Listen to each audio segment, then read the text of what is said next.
देव असा दिवस माझ्या दुश्मनाला पण नको देऊ दे. आजचा दिवस माझ्यासाठी तर खूप टफ होता. नमस्कार. सकाळी ज्वारीचा नाश्ता केला, त्याच्याबरोबर डायबिटीसची गोळी घेतली.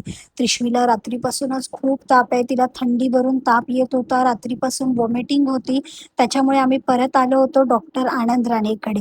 हे बोरिवलीतले सगळ्यात मोठे फेमस पेडियाट्रिस्ट आहेत. म्हणजे ह्यांच्यावर तुम्ही डोळे बंद करून भरोसा करू शकता. त्रिशवी एवढी प्रीमेच्युअर होती, फक्त 1200 ग्रामची. तर ह्यांनी तिला वाचवलंय लिटरली. आज त्रिशवीला युरिन टेस्ट आणि ब्लड टेस्ट करायला सांगितलं. ब्लड टेस्टचं जसं बोलले, माझा आणि अमरचा तर हातपाय तसेच गळून गेले की ऐकून, की त्रिशवीचं ब्लड टेस्ट सांगितलं. नो डाऊट आम्हाला सेकंड थॉट नाही आला. आम्ही सायलीमध्ये आलो भक्ती दीदीकडे.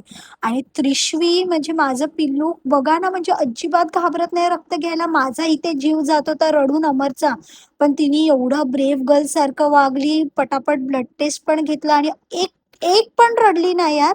म्हणजे काय आम्हाला समजतच नव्हतं की आम्ही काय एक्सप्रेशन द्यावं त्याच्यावर. नंतर घरी येऊन इथे मी थोडंसं त्रिशवीला भरवलं. माझ्या हातातून खात नव्हती. मग अमरच्या हातातून खाल्ले. पण बिचारीला तरी पण एवढा कफ होता की कंटिन्यू व्हॉमिटिंग चालू होती. त्याच्यानंतर हिला संध्याकाळी थोडंसं हे नेब्युलायझर दिलं. नेब्युलायझर घेऊन थोडा टाईम ती बिचारी झोपली होती की परत खोकला, कफ, व्हॉमिटिंग झाले.